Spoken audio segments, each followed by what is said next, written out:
ପିଲାମାନେ ଆଶା କରୁଛି ସମସ୍ତେ ଭଲରେ ଥିବ। ବହୁତ ଦିନ ପରେ ଆମେ ଆଉ ଗୋଟିଏ ସତ୍ୟ ଘଟଣାକୁ ଶୁଣିବା। ଶ୍ରୀ ଜଗନ୍ନାଥ ଏବଂ ତାଙ୍କର ଭକ୍ତ ଦାସିଆ ବାଉରୀଙ୍କୁ ନେଇ ଆମେ ଆଜି ଗୋଟିଏ କଥାବସ୍ତୁ ଶୁଣିବା। ବାଲିଗ୍ରାମର ଭକ୍ତ ଶିରୋମଣି ଦାସିଆ ବାଉରୀ ପୁରୀରୁ 4 ମାଇଲ ଦୂରରେ ବାଲିଗ୍ରାମ ନାମରେ ଏକ ଛୋଟ ଗ୍ରାମରେ ସେ ଜନ୍ମଗ୍ରହଣ କରିଥିଲେ। ଏକ ନୀଚ ଜାତିରେ ଦାସିଆଙ୍କର ଜନ୍ମ। ସମାଜ ଦୃଷ୍ଟିରେ ସେ ଥିଲେ ଅସ୍ପୃଶ୍ୟ ଓ ଘୃଣ୍ୟ।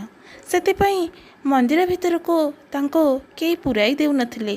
ପିଲାବେଳୁ ମାତା ପିତାଙ୍କୁ ହରାଇ ସେ ଅତି କଷ୍ଟରେ ବଢ଼ିଥିଲେ ସତ, କିନ୍ତୁ ଜଗନ୍ନାଥଙ୍କୁ ସେ ନିଜର କରିନେଇଥିଲେ। ଜଗନ୍ନାଥ ମଧ୍ୟ ତାଙ୍କୁ ନିଜର ଅତି ପ୍ରିୟ ବୋଲି ଗ୍ରହଣ କରିଥିଲେ। ପିଲାବେଳୁ ଶ୍ରୀ ଜଗନ୍ନାଥଙ୍କ ଉପରେ ପ୍ରଗାଢ଼ ବିଶ୍ୱାସ ଥିଲା ଦାସିଆ ବାଉରୀଙ୍କର। ବୟସ ବଢ଼ିବା ସଙ୍ଗେ ସଙ୍ଗେ ସେ ବଡ଼ ହେଲେ ଏବଂ ବିବାହଘର ମଧ୍ୟ କଲେ। ତାଙ୍କର ପତ୍ନୀ ଶ୍ରୀ ଜଗନ୍ନାଥଙ୍କର ପରମ ସେବିକା ଥିଲେ ଏବଂ ଜଗନ୍ନାଥଙ୍କୁ ବହୁ ଭଲ ପାଉଥିଲେ। ଦୈନିକ ଲୁଗା ବୁଣି ପେଟ ପୋଷୁଥିଲେ ଦାସିଆ ବାଉରୀ। ଏକ ଦିନର କଥା, ଦାସିଆ ବାଉରୀ ଲୁଗା ବିକିବା ପାଇଁ ଯାଇଥିଲେ ଜଣେ ବ୍ରାହ୍ମଣଙ୍କ ଘରକୁ। ବ୍ରାହ୍ମଣ ଜଣକ ଲୁଗାର ଦାମ ପଚାରିବାରୁ ସେ କହିଥିଲେ, ଆପଣଙ୍କର ବଗିଚାରେ ଯେଉଁ ସୁନ୍ଦର ନଡ଼ିଆଟି ହୋଇଛି ତାକୁ ମୋତେ ଦେବେ। ବ୍ରାହ୍ମଣଙ୍କର ଲୋଭ ହେଲା। ନଡ଼ିଆର ଦାମକୁ ସେ ବଢ଼ାଇ ଦେଲେ, ଯାହାଫଳରେ କି ଦାସିଆ ନଡ଼ିଆକୁ ନେଇ ଆସିଲେ ସିନା, କିନ୍ତୁ ଲୁଗାର ଦାମ ଆଣିଲେ ନାହିଁ। ଏହାପରେ ସେ ଅନ୍ୟ ଜଣେ ବ୍ରାହ୍ମଣଙ୍କୁ ଶ୍ରୀ ଜଗନ୍ନାଥଙ୍କୁ ସେଇ ନଡ଼ିଆଟି ଦେବା ପାଇଁ କହିଲେ ଏବଂ କହିଲେ, ଆପଣ ଯାଇ ନଡ଼ିଆ ଦେବା ସମୟରେ ଶ୍ରୀ ଜଗନ୍ନାଥଙ୍କୁ କହିଦେବେ ଯେ ଦାସିଆ ଏ ନଡ଼ିଆ ପଠାଇଛି। ଯଦି ସେ ଏହାକୁ ଗ୍ରହଣ ନ କରନ୍ତି ଆପଣ ଫେରି ଆସିବେ ଏବଂ ମୋ ନଡ଼ିଆଟି ମୋତେ ଦେଇଦେବେ ବା ଫେରାଇ ଦେବେ। ଏହାପରେ ବ୍ରାହ୍ମଣ ଜଣକ ଶ୍ରୀ ଜଗନ୍ନାଥଙ୍କ ନିକଟକୁ ଗଲେ ଏବଂ କହିଲେ, ଦାସିଆ ଏହି ନଡ଼ିଆଟି ପଠାଇଛି। ଏହାପରେ ଶ୍ରୀ ଜଗନ୍ନାଥ ଅଦୃଶ୍ୟରେ ଆସି ତାଙ୍କର 2 ବାହୁ ବଢ଼ାଇ ଦେଇ ଅତି ଶ୍ରଦ୍ଧାରେ ଭକ୍ତର ନଡ଼ିଆକୁ କେତେବେଳେ ଯେ ନେଇଗଲେ ବ୍ରାହ୍ମଣ ଜଣକ ଜାଣିପାରିଲେ ନାହିଁ। ତାଙ୍କ ଦେହରେ ଏକ ଶ୍ରୀହରଣ ସୃଷ୍ଟି ହେଲା। ବାସ୍ତବରେ ଭକ୍ତର ଡାକ ଭଗବାନ ସବୁବେଳେ ଶୁଣନ୍ତି। ସବୁ ସମୟରେ ଭକ୍ତର ଦୁଃଖ ଶୁଣି ତାର ଦୁଃଖ ମୋଚନ କରନ୍ତି। ଆଉ ଦିନକର କଥା, ପାଚିଲା ଆମ୍ବ ଧରି ଦାସିଆ ଯାଇଥିଲେ ଶ୍ରୀ ଜଗନ୍ନାଥଙ୍କୁ ଦେଖିବା ପାଇଁ।